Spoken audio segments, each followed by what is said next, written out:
2017 నుంచి ఇప్పటి వరకు కూడా నా కూతురి కేసు సుగాలి ప్రీతి కేసుకి న్యాయం జరగాలని ప్రతి ఒక్క అధికారులని ప్రతి ఒక్క నాయకులను కలుస్తా ఉన్నాము.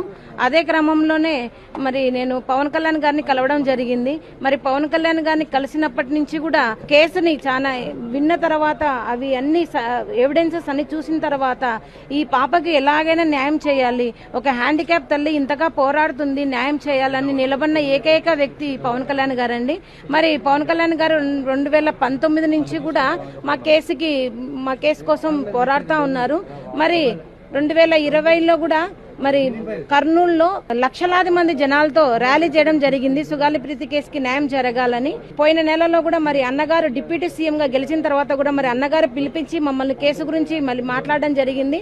మరి మాట్లాడిన క్రమంలోనే ఈ రోజు మరి హోమ్ మినిస్టర్ గారిని కూడా కలవమని చెప్పారు. హోమ్ మినిస్టర్ గారిని కూడా కలవడం జరిగింది.